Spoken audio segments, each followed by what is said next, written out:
Hey guys, welcome back to the final episode of my O-Gauge layout renovation. So today we're going to be finishing up the renovation and doing a complete overview from start to finish of everything that changed since we started this project. So it's been a long project, and I will say that every single thing that we've done I'm happy with, and it's a great improvement over the original layout, which by the way was operating for 10 plus years the way it was originally designed. And so just need a little bit of an upgrade, some improvements, some fixes to some issues, and yeah, in the end I think it turned out really well. So let's check it out. All right, so one thing we have to finish out on this renovation is this whole back area right here, which sort of runs all the way up to the end here where the grade goes up. And it's all the way back here, runs all the way over there to the end. There's a house on the end there. And it's sort of a road by itself. Now, originally that road came through here and kind of went underneath here through a tunnel portal and then went out to the main road. That's not possible anymore with the park in the way. So, after I laid everything out to be able to fit all the rides on, I wasn't going to be able to have that in there. Now, the problem is we got a house down here that's on a road that goes to nowhere. So what we're going to do is replace this road going down here, and we're going to bring it around to here, and we're going to do a blind tunnel right here. So I got this portal tunnel. This is HO scale because I don't want the big O scale ones because I'm not running a train through here. I'm running cars, so it needs to be smaller. So HO scale portals work better. I would have preferred a painted one, but I was, this is the only one they had at the hobby shop when I was over there, and I didn't want to run all the way up to Nicholas Smith since they had this one. So I'll just paint it gray. But basically what I'm going to do is I put it right here, and I just use a marker to trace this out. This is flexible foam right here, so I can cut this out. And I'll have the road come around and just sort of go into the tunnel, and it'll be just like the tunnel goes back there along there, and it's some kind of a tunnel that you go into, but it'll be sort of a blind thing where it just sort of looks like it goes somewhere, but of course it doesn't, right? Because it's really the only place I can put it at this point, but at least the road will continue on here, and then I can do my little scene back here with I don't know if you remember before, but I had a mobile home back here with a little scene, so I'll put that back also, and then fill in the rest of this stuff. I also have to repair, all this area right here where a lot of the ground cover is off and everything, because this is where I was walking up and down on the layout. So I pretty much destroyed everything in here by walking on it all the time. So I just got to fix all this and clean all this up, and then fix that road there. And originally the road was just a sort of a one-lane road, so I may expand that to a two-lane going all the way down there, and then because that's the way it is sort of at the end here, all the way at the end it's a two-lane, and then it sort of goes into a one-lane at this construction area. So we'll see, I'll figure out something here, but basically from that construction area all the way down here I need to just get this all redone, and then clean all this up. And then I'll just clean everything on the bridge here, clean all the track. And then I do have this little area up at the top here that I also have to take care of, sort of, which is a area that had these trees. I pulled a bunch of these trees out here to use in another section when I was doing that tree feller thing from Jimmy's Train. So I'm going to redo this section right here. The rotary beacon has never worked. I've played with this thing for I don't know how long. It's just one with the magnet and the little rubber feet on it. Tried everything. Graphite, voltages, I mean, you name it, we've tried it, and this thing just will not start by itself. If I flick it, it goes, but it just won't start by itself, and I'm kind of tired of it, to be honest with you. So I think that's going to go, and then I'll figure out something else to put there. But so we got this whole back section here that we can do some work on. I've got a bunch of extra street lights I'm going to stick back here too, which I never had before. So we're going to improve this little area on the side here, which was always kind of plain, and just spruce it up a little bit, and that's our goal. So first thing we're going to do is obviously get this here and get the road in, because everything goes around the road, and then we'll continue on with the rest of the scene. So yeah, that's our next step.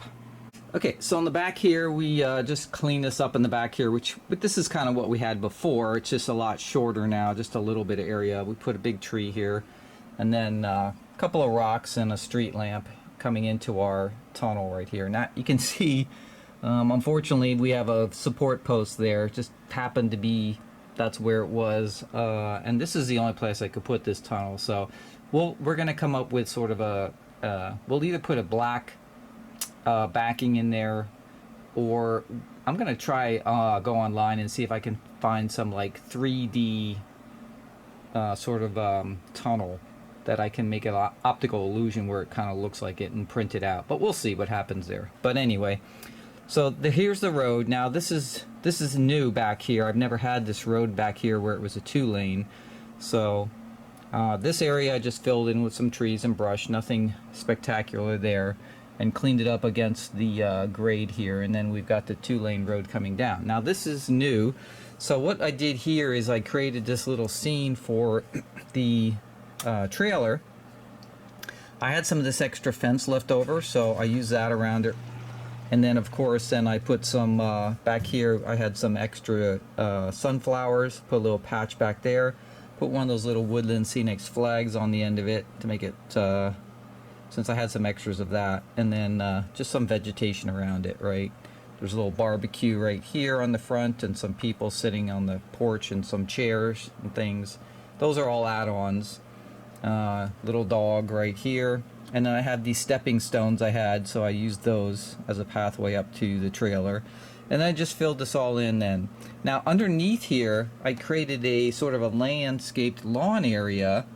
It's really hard to see, obviously, but I'm gonna see if I can do so. I thought what I would do there is maybe if I could find like an above ground pool.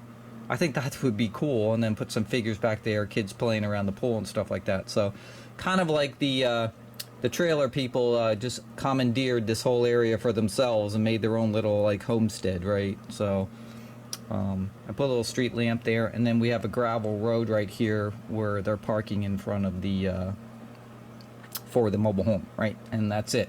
And so we'll finish out this little bit right here with some ground cover and everything. Now, quick tip, right? If you can see right here, I just have a little piece of grass mat I threw down, right? So if you want to cover big areas of the plywood that, and you don't want to have to use, you know, individual ground cover, you know, the actual loose material stuff, it's a lot easier if you just throw a couple of pieces of grass mat down. And if you notice, it's just randomly cut. I don't have to worry about like trying to make it exact. And I think that's the thing, people think they have to, when they use grass mat, they think they have to use it exactly, you know, cut it exactly perfect in the area, and you don't. All you're trying to do is make a big area covered quickly, so that then you can put the loose ground cover and blend it in. You blend the edges in, and then you just put more ground cover on top of the grass mat. But this way, you don't have to have so much loose ground cover that you have to put down, and it just covers big areas at once. So I'll cut another little piece like for right here to cover this plywood area, and then I'll just blend it all in. But I just, you know, throw some pieces down. They don't even have to be perfect in shape or size, they just have to fit in the area, and that's it. And then it'll help you move faster through your scenery when you're putting all this stuff down. If you do the loose ground cover, it takes a lot longer because you've got to lay it down, and then it'll, you know, tend to give you bare spots and things like that. So just a quick tip on that, you know, just get some grass mat, throw it down. Doesn't have to be exact, you're just trying to cover big areas, and then you just blend it in. Alright, and then the road continues down until we finally get to the track here. So you can see now, because I have a 2-lane road here, on the other side it was just a 1-lane originally.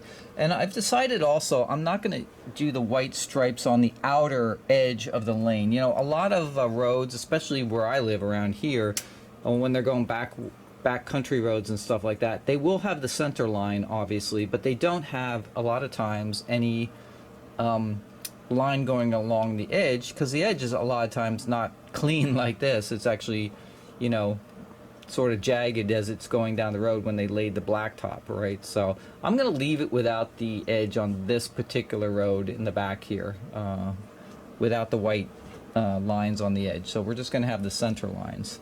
I did put another railroad crossing road marking here, and I'll do one on the other side once I do this. But what my plan is over here, as you can see, I've got this 1-lane road that then turns into a 2-lane road here when I get to the construction area. So luckily there's a seam right here, so we're going to pull it out from this seam, and then we're going to create a 2-lane up to this, and then we'll have a 2-lane that goes all the way to the end here. But we'll keep the road construction seam, but we'll turn our 2-lane into the 1-lane with the barriers and things like that. I have these little extra barriers I got, so I'll put these on and get that all arranged. That means I have to move the microwave tower here because it's in the way. So we'll have to move this, and we can't move it any closer to the track or the trains are going to hit it. So we'll move it, I think, in the back part of the area here. But we have to move this one out of the way. But that's about it. And then this should go pretty quickly here.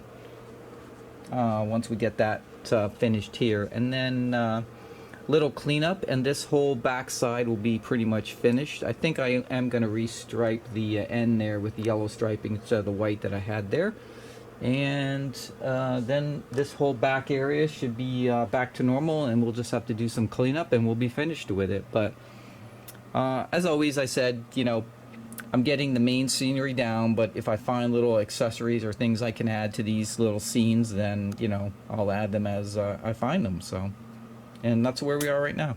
We got one last thing to do here, and that is to fix this tunnel, right, which is for the cars. And, you know, we've got this support here we've got to hide. So what I'm going to do here is I've got this piece that I cut out of the brick, right, and I've trimmed it down so it kind of fits really nice and snug inside the tunnel opening here, right? And we're going to use this as a backing. So we're going to actually flip this around like this and put it in the tunnel, but we're going to put a image on the face of this. So let me show you what we're going to do. All right, so I went online and I just typed in 3D image of car tunnel, and this came up. A bunch of pictures, so I picked one of them, and then I pulled it down to my machine, and basically what I did is I shrunk it down, and I kept playing with the size of it until I got it close to where I need it to be. And so you can see right here, after I cut it out, it's a little bit bigger than my backing right here. So what I'm going to do is spray glue this onto the backing right here, and then I'm going to trim it around, and then it should fit right in the hole, and we'll see what it looks like. All right, so there I have the piece mounted on here, and what I've done on the back here of the foam is, I don't know if you can see it, but I've sort of wedged it so that it goes in like a you know, sort of a wedge inside the opening there, and it'll sort of like just by friction hold it in. Now I could put a dab of hot glue right here because that's where that support post is. So we'll try it, but we'll go see how it looks. All right, guys, well, that's it right there. So that's sort of the sort of little optical illusion that you get when you put a background inside the tunnel there. So you can see it looks like sort of it curves around. Now the stripes don't match exactly on the road, but that's, you know, the closest I could get without having to spend like hours and hours redoing the photograph, like to like scale everything perfectly. But it, you know, it gives you the basic optical illusion. Looks like it, you go into the tunnel, it turns left there, right? And so that's all I really wanted, just something to cover that wood post. So, and yeah, that's pretty much it. So you can do anything by printing out like something in a you know, online, and then just putting on a backing, and you put it in the opening, and it looks like it's actually real there. It gives you sort of an optical illusion of a 3D environment inside the tunnel right there. So pretty cool. All right, so one of the last things I'm going to do on the renovation here is I'm going to put some ambient sounds around the layout. I love ambient sounds, and if you just do light, very low-level ambient sounds, it's kind of cool when people are walking around the layout and they hear these different things. So I have got like this workhouse with sounds from Lionel that runs every time I power up the layout. Has little car beeping and phones ringing and, you know, guy talking and stuff. It's really cool. And so you know, I want to have some other types of sounds. So what I did is I got these little soundboards that you see right here. So this is just a soundboard that has a sound programmed on the little chip right here. And it has a little potentiometer right here so that you can adjust the volume on it, which is what you want. Don't buy any soundboards that don't have an adjustment on them, because otherwise they'll be too loud and noisy, and then you won't want to play them and use them. Okay. So this will let you really adjust it down, so it's just a soft sound sort of in the background. And then right here we got a voltage regulator or converter right here. So and then this will take pretty much anything AC or DC voltage coming into it, which is why these are really nice, because I'm just taking AC off the layout, right? So I don't have to have a separate DC power supply. And yeah, they'll convert it and then send it to the board here, and then the board goes out to a speaker, which you can see right here, and that's pretty much it. Pretty simple. Now, by default, these boards here come with a resistor on them, which is right here, that makes the sound loop. So, you know, whatever the length of the sound is, when it's finished, it just starts again and just keeps looping around. You can also, if you want to, make these so they're on a switch or a push button too. So right here where it says SW, there's two terminals right here, and you can put either an on-off switch or a push button. And if you do an on-off, then it would keep repeating. If you do a push button, then every time you push it, it'll do the sounds. If you want that to happen, you don't want it to repeat over and over, then you need to clip the little resistor right here. So you just clip the wire right there, and then now it'll be in switch mode, and then you can just put a switch on here and then trigger it whenever you want to. So it really depends on what kind of a sound it is. This particular one right here is a church sounds. This is sounds for the church. I'm going to put this in the back of the layout where the church is. And then I also have another one right here. So you can see back here I've got a pile going on right here. I've got these all wired up, basically ready to go. This one is an amusement park sounds right here. And then I got a third one right here that are birds. So just chirping birds and different bird sounds happening. So, and that I'll put somewhere to just give light bird sounds around the layout. So I have this one hooked up with the church. So let me just turn on the transformer power. You can kind of hear how it works.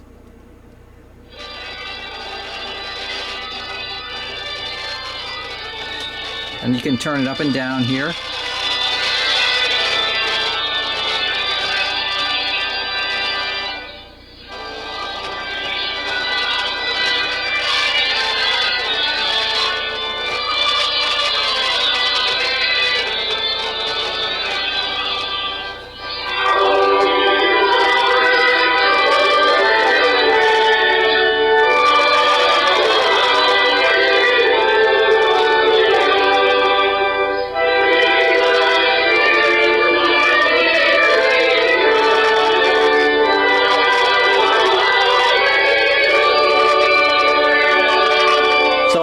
Put this one on a push button where you can trigger it.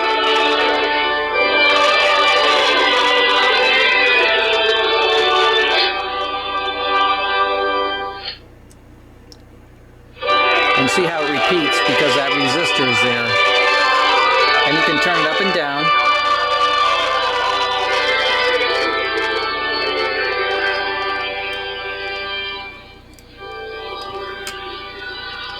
Here's the second one. This is amusement park one.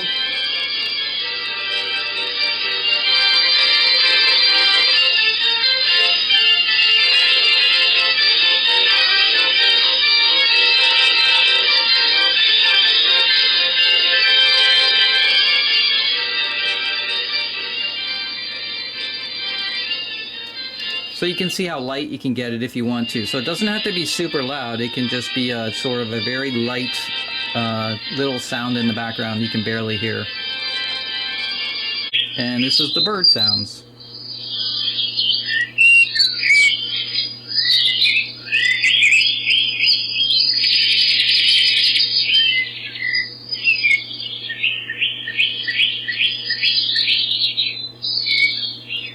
So you get the idea, but they're kind of cool because you can put these little ambient sounds all over your layout. So that's what I'm going to do. I'm going to get these up, and the bird sound I'll probably just leave on. I'll keep it really low.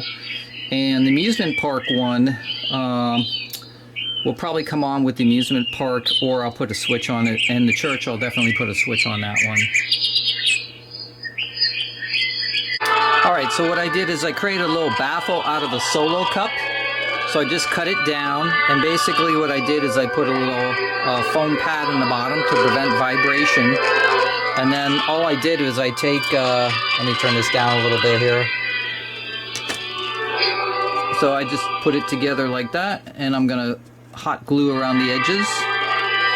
And that will give me a nice little baffle that will reflect the sound back out and make it a little fuller sounding and a little richer.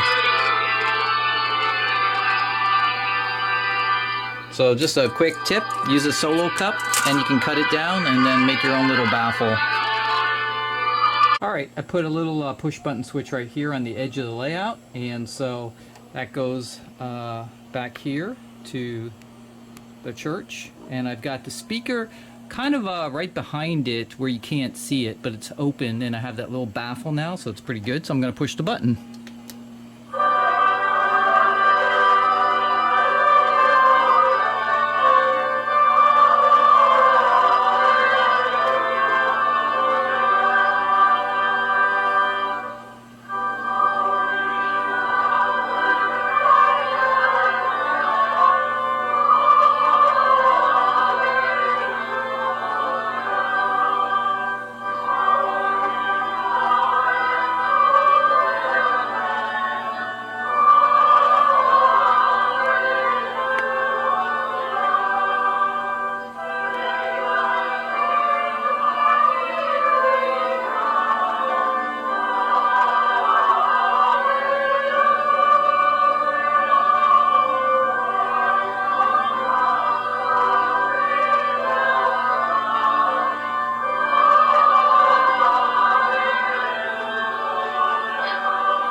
So that's it. It plays that one sequence and then it stops. And that's because I snipped that little resistor on the board. But now I just control it with a little push button right on the edge of the layout. So anytime somebody wants to play it, they just hit it and it'll play its sequence. So pretty cool. Right, so let's start at the beginning when we started this renovation. So the first thing we did is, of course, we removed the lift bridge that used to be right here. That was the main lift bridge that went up and down and let you into the center of the layout. And it seemed like a good idea when I first put it in and I built the layout. So I was able to have a track that ran right across the front here. And it also had a crossover on it that I could turn trains around. But in the end, it didn't turn out to be a good idea for my particular layout. And the reason is because it took about, I don't know, 20 seconds or so for the bridge to go up and down. And because of that, I used to just duck under it all the time. I would just crawl under it. It was just faster and easier to crawl under it than it was to raise it. And the other problem with it is when people came over to see the layout, they never wanted to go into the center of the layout because they would always have to ask me to raise the bridge. And then when they went in, I'd lower it and they'd be trapped on the inside. And you couldn't freely move around the room to look at things on the layout. And because of that, nobody ever wanted to go in the middle. And nobody would ever see all this detail back here of everything I created because nobody ever wanted to actually get trapped inside the layout. Because you couldn't have the bridge up, obviously, when the trains were running. So you had to have it down. So, and after I removed the lift bridge and trimmed it all out here, I can't tell you how much I like this so much better than the way it was before. Now you can just freely walk in and out here and around the whole layout without worrying about anything, and the trains can be running the entire time. So huge improvement. And I will say that if you have a room like mine, which is basically square, and you're using sort of this U-shaped layout, although it seems like it's a good idea to put a lift bridge on it, it really isn't. It doesn't really pan out in the end. And even if I just had a bridge, I've seen where guys just put a bridge across here where they have a hinge and they lift it up and down. It's still a pain. And I gotta tell you, just walking in and out of here is just so nice to be able to freely move around and not have to worry about anything. So square rooms and you're doing a U-shaped layout like this, don't do a lift bridge. That's just my personal opinion on my layout. Now, if you have a rectangular layout, it's a different story. Or if you have a layout where you're using a lift bridge, but the bridge is not used very often. In other words, it's used just to maybe get in and out of the room itself, or maybe it's just at the end to get into a utility part of the room or something like that. That's fine. But for me to have it always in the middle of the way when you're just trying to get into the main part of the layout, that just wasn't going to work. So that was my first improvement, and I'm really, really happy with it. So the second improvement we did is, if you remember, right here where this track goes up the grade, I had a little bit of a curve there. It was a little jog right before it came into the switch. This was always a problematic area for me, where sometimes, depending on the length of the cars or the engines or whatever it may be, they derailed coming into this switch because I'm pulling cars through this little S-jog. S-jogs are never really a good idea, especially right before a switch. So there was a switch here that you're seeing, and then there was another switch back to back that actually came in and went into this area right here where it doesn't exist anymore. But there were two switches right here back to back. Back to back switches are never a good idea either, unless you put something in between them a lot of times, because you're making the trains go through, switches 2 times, right? And switches, if there's going to be a problem on your layout with track, it's going to be switches. Switches are the most problematic areas. Not that you can't have switches, but I'm just saying, if there is going to be a failure with derailing and stuff, it's going to be at a switch. And so I eliminated the second switch right here, and I straightened out that little S-jog. So that was the first improvement I did over here. Then the track came around as usual, just like it did before, and it comes over to here, and I added the switch that was over there over on here. I moved it, and now it comes to here, and I created this little sort of staging track right here, right in the front. So remember, this used to go across the lift bridge, but now it doesn't, right? It ends right here, and I have this little staging track with my sensor track, and I can stage either MTH engines if I'm adding them into the remote, or I can program Lionel engines, right? And I use this little track to set up my engines. It just turns out that also I was able to add this cool little operating accessory, the scrapyard, and I put it at the end here, so that worked out really well too. And then what happened here is this switch then goes through here and eventually joins up over here where you see this car, where the track then continues as it was originally designed. Right where this car is, about somewhere around here, there was a switch that also came across the lift bridge. So there were multiple tracks coming across the lift bridge, and this was the turnaround originally, right? So that was eliminated, and then this track just came around and joined it, which means that there was another track originally in between here. So it's the one, it would have been in between these two tracks, the track you're seeing here and the track you're seeing here. There would have been a third track in here that originally joined up with this track where that car is, that lumber car here at the end. And the switch came out and then went across the bridge. That was all eliminated, so I eliminated a couple switches. And then this whole section right here became available for scenery because no more track running inside here. So what we did is, in the back here, first thing we did is added another operating accessory, which is this K-line operating billboard, which lights up. The little guy is pushing his little squeegee up and down to put the billboard on. And we created this little hill area and just built it up. And then we cut our little murky pond in half just to be in front of it. And then we created this little scene where he has his truck, etc. We fixed the little park. That was shrunken down a little bit. And then over here, we created a bigger park. And on this park, then we were able to add a bunch of accessories. So besides the scenery details, we added this little operating accessory called Mr. Spiff and Piddles, which is the guy tipping his hat and the dog lifting his leg to pee on the tree.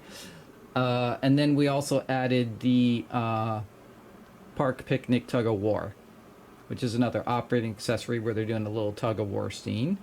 And then we create a pathway with the park, and then down here a little entrance. And so that took up this whole area right here where the track used to run inside there.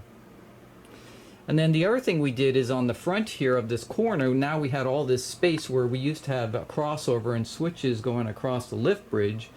And so because of that, I was able to put in something I've wanted for a long time, which is a hobo scene. First thing we do is we've got one accessory here, the outhouse. Second one, the hobo hotel. We got a hobo campfire. We got the rub-a-dub-dub. We've got another hobo camp, not another campfire. We've got the hobo water tower, and then we used Woodland Scenics water tower on the end here. So we've got all these accessories. The rub-a-dub-dub, of course, is the little guy in the tub scrubbing himself up and down. This is a lighted hobo campfire. Same thing with the hobo hotel, lighted campfire, but I put an LED and figure inside the car also. This is the outhouse that opens up and lights up. Little guy in there doing his business. And then we have the water tower, which has the harmonica sounds with it. And then also a lighted fire down below right here. So cool accessories that we added in this whole camp area, put some pathways in. And then we added a water tower. This is Woodland Scenics water tower. Really detailed water tower, really nice. It just so happens, it just happened to have this little inscription that says Sam was here, right, on the water tower right there, which happens to be my initials. So that kind of worked out. That's kind of funny. And then, we just put some details down below here with some chain link fence and scenery and things like that.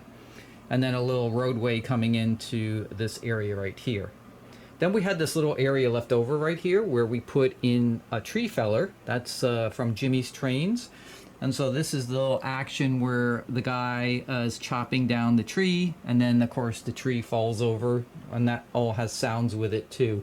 So we created this little wooded area where he's chopping down all these trees and things like that. So that took up this whole corner section here from before, where we had some switches and track crossing over the lift bridge.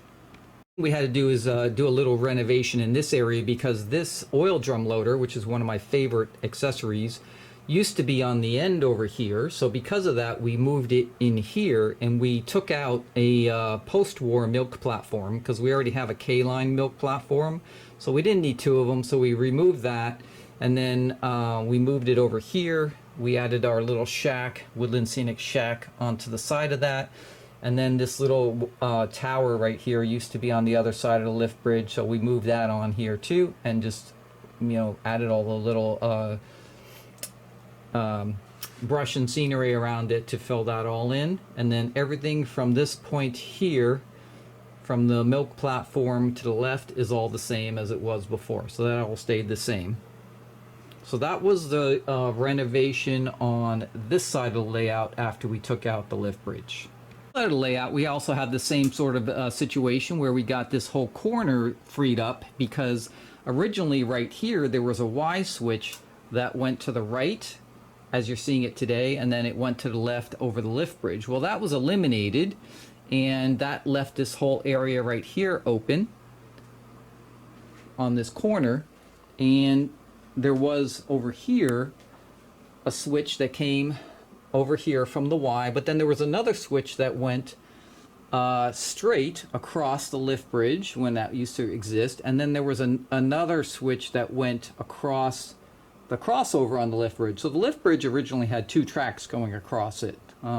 Those were all eliminated, and I just joined this track by eliminating all those switches, and it just came around, and then right from here around is the same as it was before. But again, what that did is it opened up this whole corner area right here for me to do something else. So I had this Ford K-Line dealership, which is a super cool accessory. It's got rotating cars on the inside and a sign on the top and everything. It's all lighted. So I put this Ford dealership here, put a couple of cool cars. There's a carbon Ford GT right there, Ford Escort GT, right, F-150. There's a classic Mustang on the inside there. So I just created this little Ford dealership right here, put a road up to it that goes out to the main road there. And then this part right here, this was existing. I did have this farmhouse in this scene here before, and Steven's hideout tree house right here. So those I just sort of moved over a little bit, rearranged them. And then I added one more operating accessory right here, which is the K-Line boy flying the airplane. However, my airplane was broken, so I replaced it and just made a kite. And now it's a boy flying a kite. And again, the hill was all blended into the scenery. And that's kind of how that ended up on this particular area right here. What I did is I added this house on the end here. So this I got from Tristan Mundus, and his uncle makes these houses out of MTH buildings. Does a lot of cool stuff to them, makes them old and broken down, weathered, broken windows and boarded windows, and they're just a great piece after he gets done changing these buildings around. And I used it sort of as a haunted house, Michael Myers house from the movie Halloween. I added these little things to it, so I put a mailbox on the front here for Myers, a little for sale sign right here, for sale cheap, all dead bodies have been removed. And then I have Michael in the front here with a clipboard trying to sell his house, right? And so I've got some blinking LEDs inside the house, and just made this sort of whole rundown area right next to the Ford dealership. But like I said, this building is just awesome. I'm sure I could have done something like this myself, but why when you have somebody who does a really good job and makes these buildings? So I would contact Tristan if you want one of these, see if his uncle will make one for you, because these are just awesome, the details on them, and they look fantastic. So I created this sort of little Michael Myers house in the one corner right here that I had left over. And then the road comes out here, it just comes across the tracks, and then takes a right here, and it goes down here. Now, originally right here, I had the American Flyer sawmill, which was a great little accessory. I didn't use it that much, and quite frankly, I have the Lionel sawmill right back here, this is a sawmill with sound, so I like it much better. So I decided to remove that so that I could have this road going down and connect this whole corner over here. Because without it, there was no way to connect any kind of road to that area. It just would have been a road to nowhere. So, and that's what I did on this little section right here. The layout stayed all the same, except I did add one little thing here, which is I did have this Lionel blimp, which is actually a die-cast bank that Lionel made, but it's actually Eastwood Automobiles actually made it for Lionel, but it's a die-cast bank. But what I did is it didn't have any way to hang it. So what I did is it's hollow on the inside, and that little this little area right here where the pilot area would be actually opens up. It flips down to get your coins out, so it gives you access to the inside. So what I did is on the top where the seam is between the two halves, I just drilled two little holes, and then I ran fishing line through it, and then tied it together on the inside, and then just hung it off a hook off the ceiling here. You can't really even see the fishing line, so it kind of looks like it's floating in midair there. But that was another thing that was underneath the layout, so I just added it. Looks like it's flying around the layout. Of course, the major part of the renovation was the amusement park area on the entire left side of the layout, which replaced the original railroad track yard. And in the back there, it replaced the coal tipple and the railroad engine house and things like that. It turned out fantastic, and it's just an incredible improvement over what I had before, which was kind of boring, and I never looked at it, and this is much more exciting. So you've seen all the videos on this, so no need to review all that, but that's what went over on the renovation on this pretty much left side of the layout. Removing the coal tipple, I had to put something in its place, so I put in this bridge. This is an MTH bridge, and I had some piers that I used underneath here, so I did that. And then back here, I changed it around a little bit, where I have this tunnel. now that goes and takes the road where the cars come up and down back here instead of where it used to be, which would have been somewhere where this bridge is. It was right before, right to the right of the coal tipple. There was a tunnel portal that went through for cars to get through to get to the road that was on that side. But that road was eliminated with the park, so I had to have another way for the road to get over there, and that's why I did it with this sort of tunnel right here, okay? And the rest of this pretty much over here was the same. I didn't really change anything here, just cleaned up the scenery details on it, added a little scenery here. Now, I originally did have this mobile home back here, but I reconfigured the whole thing around and did a totally different little scene with it in the back here. And then I hope to get like some kind of a pool or something that I'm going to put underneath here, underneath the bridge right here in the backyard for the mobile home right here. Actually, I saw something the other day. Lionel sells these glow-in-the-dark hazardous waste barrels for like Area 51. I was thinking of throwing those back there, and it'd be like a hazardous waste area too. So, but anyway, there's all kinds of ideas you can come up with. I'll find something to put back there. And then you create this little area right here, and of course the road continues down. So this was changed from a single lane to a double lane road, and then I have it going up to the construction area right here. And then just very minor changes right here, a little bit of striping and everything to go over to the house, new road markings, and then I added a little street lamp and some vegetation on front of the K-line colonial house. So, and you know, that's all I did pretty much on this side.